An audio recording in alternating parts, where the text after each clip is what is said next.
अस्सलाम वालेकुम। Computer learning के इस चैनल पे आप सबका वेलकम है जी। इस चैनल पर हम लोग कंप्यूटर की टर्म्स की वर्किंग के बारे में सीख रहे हैं कि कंप्यूटर के जो अंदर टर्म्स यूज़ होती हैं वो किस तरह से वर्क करती हैं।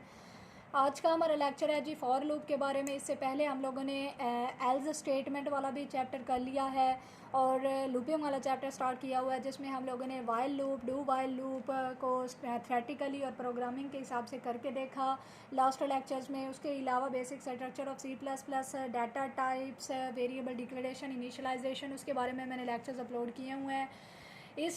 हम लोगों ने लूपिंग वाले चैप्टर में while loop, do while loop, उनको प्रोग्रामिंग के थ्रू भी करके देखा। आई होप कि आप लोगों को मेरे लास्ट लेक्चर समझ में आए होंगे। आज हम लोग फॉर लूप वाला लेक्चर स्टार्ट करेंगे।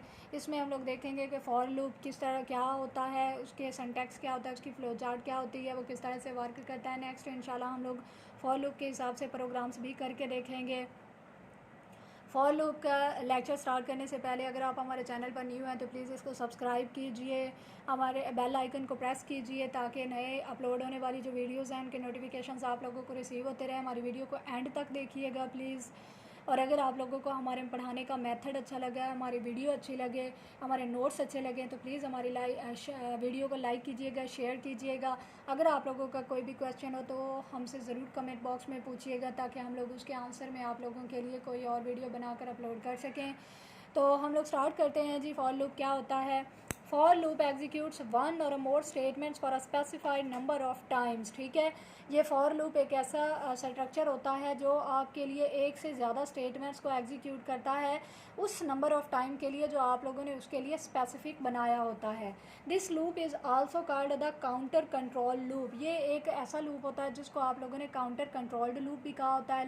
यानी ये आप लोगों ने जितनी इसको इनिशियलाइजेशन कहा होता है ना, ये उतनी इनिशियलाइजेशन ये जितनी आप लोगों ने इसके लिए कहा होता है ना कि ये आप लोगों का लूप चले, ये उतना ही लूप चलता है। This is that is why कि इसको कहा जाता है कि ये काउंटर कंट्रोल्ड लूप है। It is the most flexible loop. ये एक फ्लेक्सिबल लूप होता है। इसकी वजह ये होती है कि ये एक ही लाइन के अंदर आप लोगों का, जब आप लोग सिंटैक्स पढ़ोगे तब आप लोगों को पता चलेगा। ये फ्लेक्सिबल लूप इसीलिए होता है कि आप लोग जब चाहो इसके अंदर फ्लेक्सिबिलिटी होती है कि आप लोग इसके अंदर चेंजिंग कर सकते हो। That is why it is the most frequently used loop by the programmer. अच्छा, मैंने जितने भी लूप किए हैं ना, उनमें सबसे ज़्यादा जो मुझे इजीली लगा था ना, जब मैं स्टडी कर रही थी MSc में, तब मुझे फॉर लूप ही लगा था। तो फॉर लूप आप लोगों के लिए भी बहुत आसान होगा। यही वजह है कि इसको मोस्टली यूज़ किया जाता है प्रोग्रामर इसको मोस्टली इसीलिए यूज़ करते हैं बिकॉज इसके अंदर फ्लेक्सिबिलिटी होती है कि आप लोग इसको समझ सको, आप लोग इसके अंदर जब जब चेंजिंग कर सको। इसका सिंटैक्स है जी फॉर। आप लोगों ने ये कीवर्ड यूज़ करना है। कीवर्ड होता है जी, आप लोगों ने ऐसे रिजर्व वर्ड होते हैं जो बाय डिफ़ॉल्ट हमारे पास डिफ़ाइन होकर आ जाते हैं। ये इनको हमें अपनी तरफ से डिफ़ाइन नहीं करना पड़ता है। ठीक है, तो ये याद रखिएगा कि ये हमेशा ही स्मॉल केस लेटर्स में होते हैं। फॉर इनिशियलाइजेशन, उसके बाद सेमी कॉलन, फिर कंडीशन, सेमी कॉलन, इंक्रीमेंट और डिक्रीमेंट ऑपरेटर। याद रखिएगा इसका सीक्वेंस होता है। पहले आप लोगों ने वेरिएबल को डिक्लेयर और इनिशियलाइजेशन यहाँ पर करवाना होता है। उसके बाद अच्छा, इनिशियलाइजेशन जो होती है वो यहाँ पर भी करवा सकते हैं प्रोग्राम में आप लोग। डिक्लेरेशन जो होती है वो प्रोग्राम में आप लोग कहीं भी करवा सकते हैं। इनिशियलाइजेशन आप लोगों ने यहाँ पर करवानी है फॉर के कीवर्ड के साथ। उसके बाद कंडीशन देनी है, फिर इंक्रीमेंट और डिक्रीमेंट यूज़ करना है आप लोगों ने, यानी कोई भी ऑपरेटर यूज़ करना है। और याद रखिएगा मिड में आप लोगों ने सेमी कॉलन को ही यूज़ करना है। उसके बाद कर्ली ब्रैकेट स्टार्ट हो गया, स्टेटमेंट 1 होगी, स्टेटमेंट 2, स्टेटमेंट n। अच्छा, याद रखिएगा जब एक से ज़्यादा स्टेटमेंट्स को देना होता है ना, तब आप लोग कर्ली ब्रैकेट्स को यूज़ करते हो। अगर आप लोगों ने कोई एक स्टेटमेंट कर्ली ब्रैकेट्स को यूज़ नहीं ना किया तो आप लोगों का जो कंपाइलर होता है वो एक स्टेटमेंट को एग्जीक्यूट करने के बाद बाकियों को स्किप कर देता है। यही वजह है कि एक से ज़्यादा स्टेटमेंट्स को हमेशा ही कर्ली ब्रैकेट्स के अंदर लिखा जाता है। अच्छा, उसके बाद सिंटैक्स के बाद हम लोगों ने यहाँ पर देखना है जी फ़्लो चार्ट क्या होती है। तो फ़्लो चार्ट जो होती है वो, इसके बारे में भी मैंने एक लेक्चर अपलोड किया हुआ है जिसमें ये होती है जी प्रॉब्लम सॉल्विंग टेक्निक होती है, एल्गोरिदम के बारे में भी किया हुआ है, प्रोग्रामिंग के बारे में भी किया हुआ है। ये तीनों जो होती हैं वो प्रॉब्लम सॉल्विंग की टेक्निक्स होती हैं। अब यहाँ पर हम लोगों ने फॉर लूप की फ़्लो चार्ट देखनी है। ये सबसे पहले इनिशियलाइजेशन किया जाता है, उसके बाद आप लोगों ने कंडीशन के पास आना होता है। अगर तो आप लोगों की कंडीशन ट्रू है तो आप लोग लूप की बॉडी के पास जाते हो। वहाँ पर जितनी भी आप लोगों की स्टेटमेंट्स होती हैं ना, उनको वन बाय वन आप लोग सीक्वेंस के साथ एग्जीक्यूट करते जाते हो। फिर उसके बाद आप लोगों ने जो भी आप लोगों की वेरिएबल होता है उसकी वैल्यू के अंदर इंक्रीमेंट या डिक्रीमेंट, जो भी आप लोगों का प्रोग्राम होता है उस पर डिपेंड करता है। इंक्रीमेंट डिक्रीमेंट यूज़ करने के बाद दोबारा से आप लोगों ने कंडीशन के पास आना होता है। फिर अगर कंडीशन ट्रू हो जाती है तो फिर स्टेटमेंट के पास जाते हैं। एग्जीक्यूशन करवाने के बाद इंक्रीमेंट डिक्रीमेंट होता है, वहाँ से फिर आप लोगों ने कंडीशन के पास जाना होता है। ये उस टाइम तक एक सर्कल टाइप सिचुएशन चलती रहती है जब तक आप लोगों की कंडीशन जो होती है वो ट्रू रहती है। जैसे ही आप लोग यहाँ पर आते हो और आप लोग कंडीशन चेक करते हो, अगर आप लोगों की कंडीशन ट्रू है देन आप लोगों ने इधर जाना। अगर आप लोगों की कंडीशन फॉल्स हो जाती है तो आप लोग एग्जिट पॉइंट की तरफ चले जाते हो। वहाँ पर आप लोगों का जो लूप होता है वो टर्मिनेशन की तरफ चला जाता है, यानी टर्मिनेट हो जाता है। उसके बाद यहाँ पर आप लोग देख सकते हैं कि फ़्लो चार्ट के बाद हम लोग यहाँ पर एग्जांपल लेते हैं जी फ़्लो चार्ट की।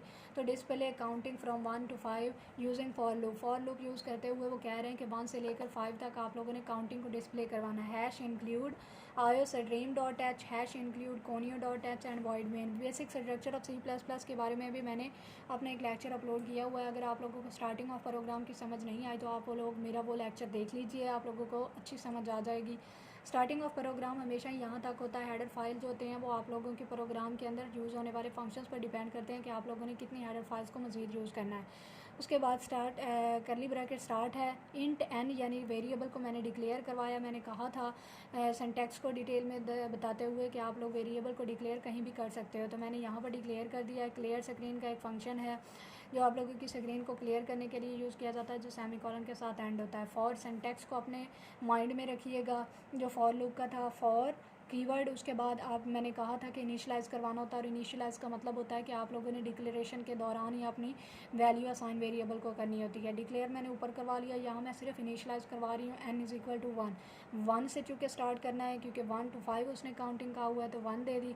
उसके बाद कंडीशन सेमीकोलन हो गया। उसके बाद 5 तक का है तो n लेस देन और इक्वल है 5 मैंने दे दिया, यानी अगर लेस नहीं है तो इक्वल 5 तक ही काउंटिंग आपकी चलेगी। उसके बाद सेमीकोलन n++ यानी 1 से लेकर 2 फिर 3 फिर 4, इस तरह से आप लोग इंक्रीमेंट करते रहो। उसके बाद आप लोगों की सी आउट n हो गया, एंड लाइन और गेट के फंक्शन की तरफ जाएगा। अब इसकी वर्किंग किस तरह से होगी, आप लोगों की n वैल्यू होगी, ठीक है। पहले इनिशियलाइजेशन के फ़ौरन बाद आप लोगों के अंदर चला जाएगा, सी आउट करवा देगा n की वैल्यू क्या है 1, यहाँ पर 1 करवा देगा। उसके बाद एंड लाइन की वजह से आप लोगों का कर्सर यहाँ पर आ जाएगा। उसके बाद दोबारा से यहाँ पर जाएगा। यहाँ पर आप लोगों ने दोबारा से देखिए मैंने क्या कहा था, आप लोगों ने इनिशियलाइजेशन के पास सिर्फ एक दफ़ा जाना है, उसके बाद आप लोगों ने बार बार कंडीशन की तरफ जाते रहना है। यहाँ पर आया इंक्रीमेंट किया, अब 1 + 1 2 हो गई वैल्यू। यहाँ पर आएगा कंडीशन चेक करेगा तो 2 लेस देन इक्वल है 5, 2 लेस देन होता है, नीचे आएगा 2 को डिस्प्ले करवा देगा। उसके बाद दोबारा से यहाँ पर जाएगा, इंक्रीमेंट लगाएगा तो यहाँ पर 2 + 1 3 हो जाएगी, 3 आएगा, कंडीशन चेक करेगा 3 लेस देन होती है, नीचे आएगा और n की वैल्यू को प्रिंट करवा देगा। n के अंदर 3 पड़ा हुआ है, 3 को करवा देगा। न्यू लाइन एंड लाइन की वजह से आप लोगों का जो कर्सर होता है वो न्यू लाइन की तरफ चला जाएगा।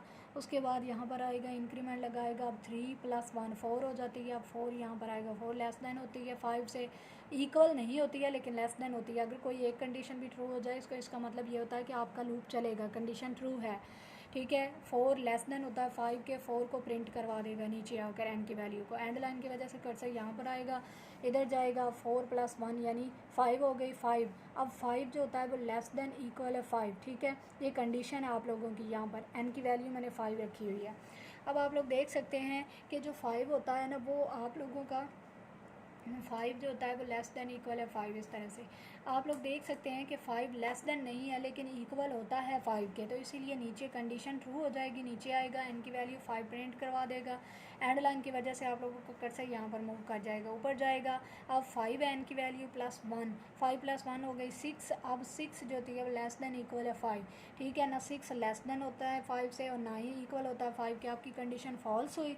अब इस स्टेटमेंट की तरफ जाने की बजाय वो गेट फंक्शन की तरफ चला जाएगा। गेट एक ऐसा फंक्शन होता है जो आप लोगों की जो आउटपुट होता है ना उसको स्क्रीन पर रखने के लिए यूज़ किया जाता है। अब आप लोग देख सकते हो थोड़ी सी टेढ़ी हो गई है लेकिन है, काउंटिंग है 1 2 3 4 एंड 5, ठीक है। तो वो 5 तक उसने काउंटिंग को डिस्प्ले करवा दिया हुआ है। कर्ली ब्रैकेट एंड के साथ आप लोगों का प्रोग्राम एंड हो जाता है। तो ये थी एग्जांपल ऑफ फॉर लूप। उम्मीद है आप लोगों को फ्लो चार्ट, सिंटैक्स और एग्जांपल ऑफ फॉर लूप की समझ आई होगी। अगर आप लोगों को हमारी वीडियो अच्छी लगी है तो प्लीज़ इसको लाइक कीजिएगा, शेयर कीजिएगा, हमारे चैनल को सब्सक्राइब कीजिएगा। हम लोग नेक्स्ट इंशाल्लाह फॉर लूप के एक नए प्रोग्राम के साथ हाज़िर होंगे। तब तक के लिए अल्लाह हाफिज़।